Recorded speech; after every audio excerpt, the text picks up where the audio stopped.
அல்லது ஒரு கொசுவோ ஒரு பூச்சோ அது மேல் உட்கார்ந்து இருக்கிறது என்று சொன்னால் அதை எழுப்புவதற்கு அந்த தெய்வத்திற்கு சக்தி இருக்கின்றதா?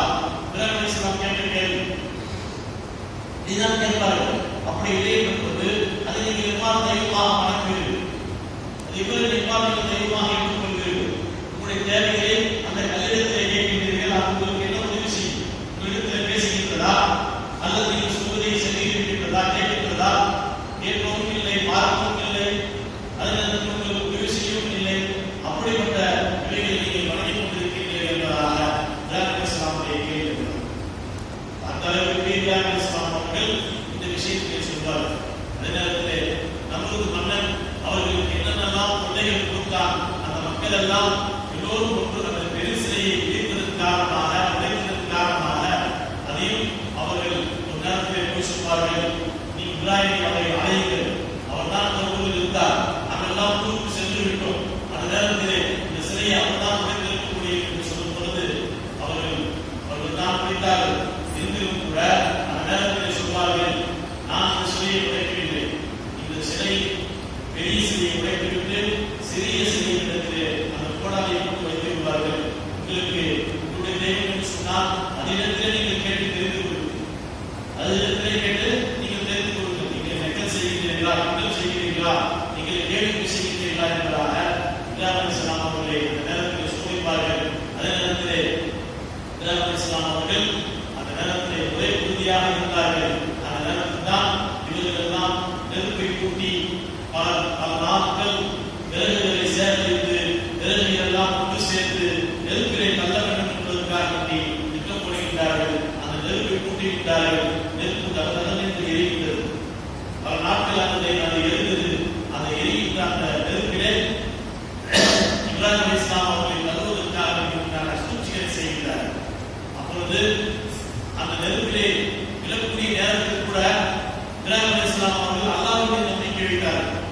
மலக்குகள் இடையே வந்து இப்ராஹிம் அலைஹிஸ்ஸலாமிடத்தில் கேட்கிறார்கள், உங்களை நெருப்பிலிருந்து உங்களை நாங்கள் காப்பாற்றுகிறோம், உங்களை பாதுகாக்கிறோம்.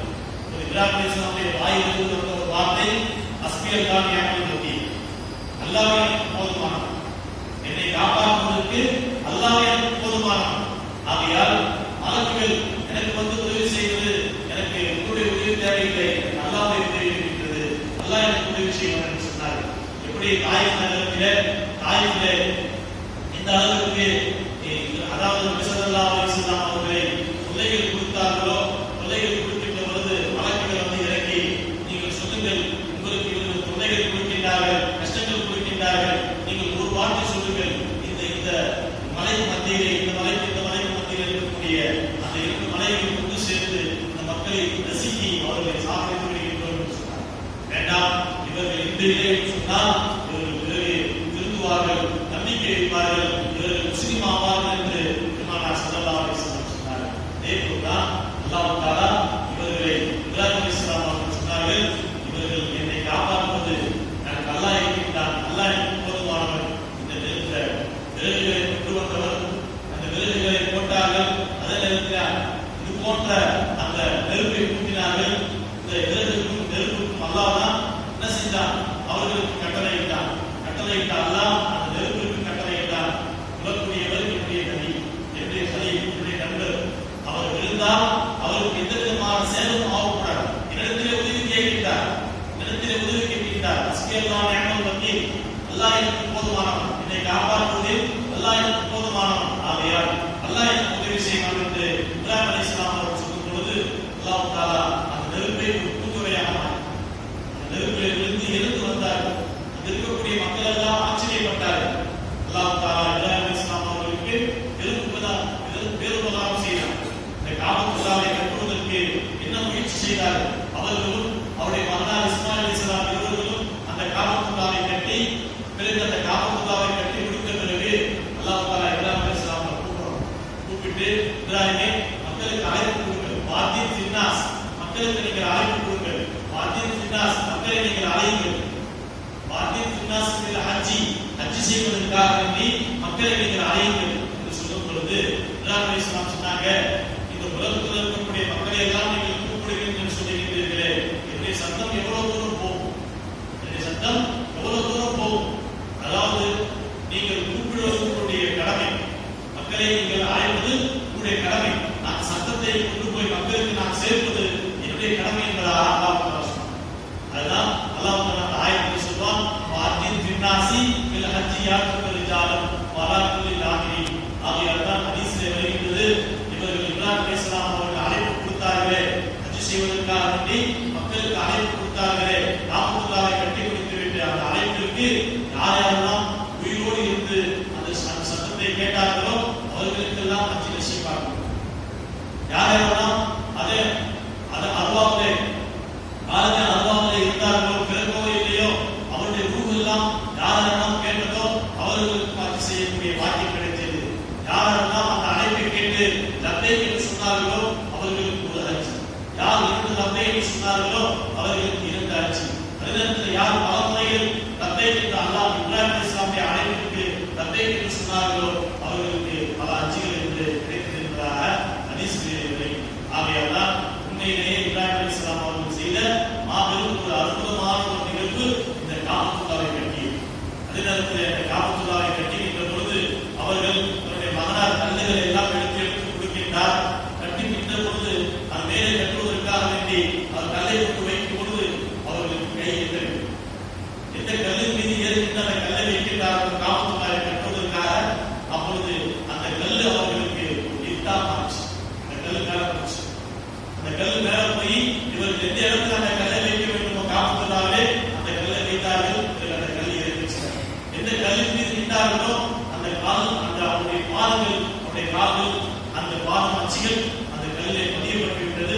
இன்னும் காபத்துல்லாவை வைத்திருக்கிறார். காபத்துல்லாவுக்கு அருகாமையில் இருக்கக்கூடிய ஒரு குண்டு இருக்கின்றது. அந்த குண்டிலே மக்காம் இப்ராஹிம் என்று சொல்லக்கூடிய இப்ராஹிம் அலைஹிஸ்ஸலாமுடைய கால் பாதங்கள் இருக்கு.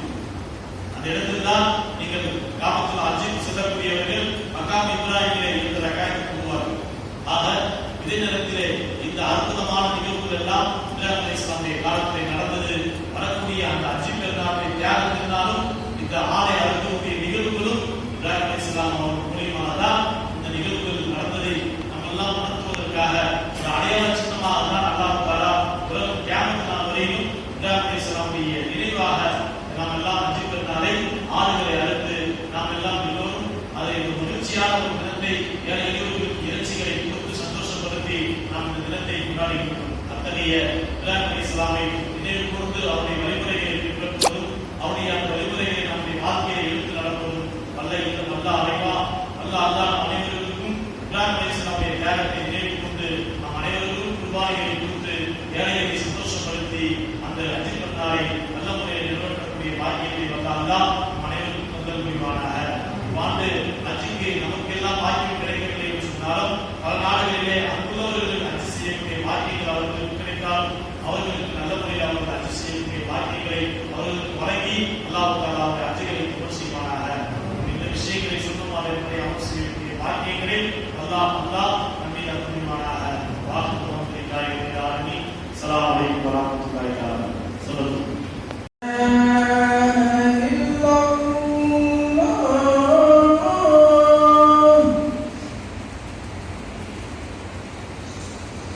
أشهد أن لا إله إلا الله.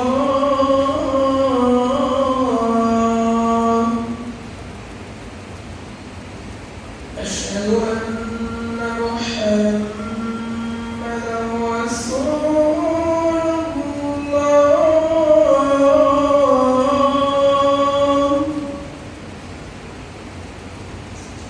أشهد أن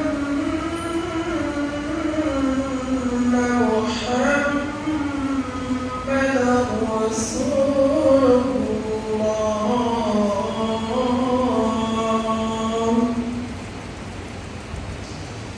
حي على الصلاة.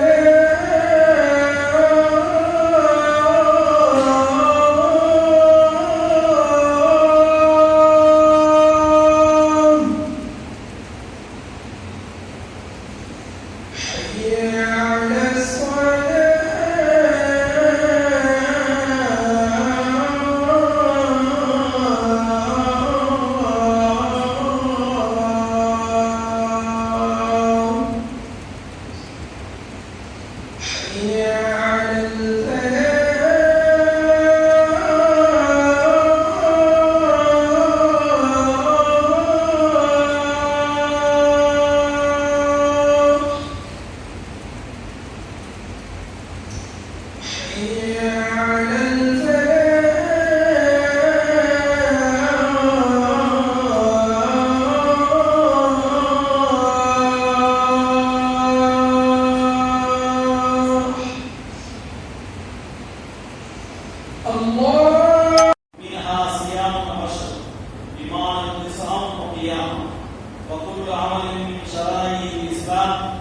وقال فيها سيد الأنام عليه الصلاة والسلام ما من أيام أحب إلى الله أن يتعبد له من عشرة الحجة بأدب الصيام كل يوم منها بصيام سنة ويوم كل ليلة منها بقيام ليلة القدر لا صيام صوم عرفة التي فيها عليه.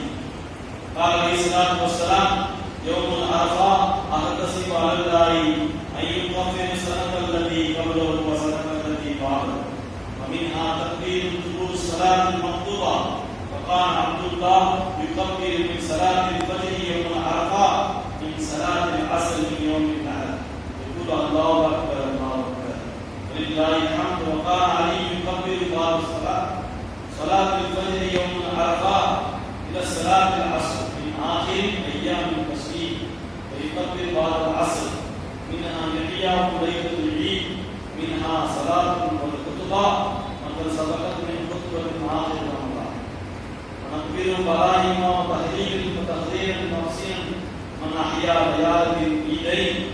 وكان عليه الصلاة والسلام يخرج يوم الفطر والأضحى الحديث.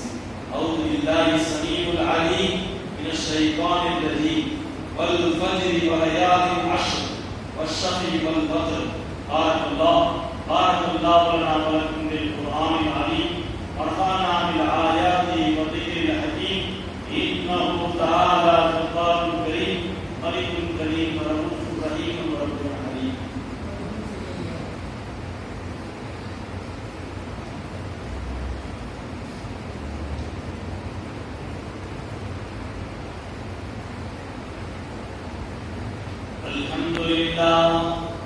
الحمد لله نحمده ونستعينه ونستغفره ونعوذ بالله من شرور أنفسنا ومن سيئات أعمالنا من يهده الله فلا مضل له ومن يضلل فلا هادي له وأشهد أن لا إله إلا الله وحده لا شريك له وأشهد أن محمدا عبده ورسوله أرسله بالحق بشيرا ونذيرا بين يدي الساعة من الله ورسوله ومن يعصهما فإنه لا يضر إلا نفسه ولا يضر الله شيئا. أعوذ بالله من الشيطان الرجيم. إن الله وملائكته يصلون على النبي يا أيها الذين آمنوا صلوا عليه وسلموا تسليما. اللهم صل على محمد عبدك ورسولك وصل على المؤمنين والمؤمنات والمسلمين والمسلمات وبارك على محمد وأزواجه وذريته. قال نبينا صلى الله عليه وسلم أرحم أمتي بأمة أبو بكر الصديق رضي الله تعالى عنه وأشدهم في أمر الله رضي الله تعالى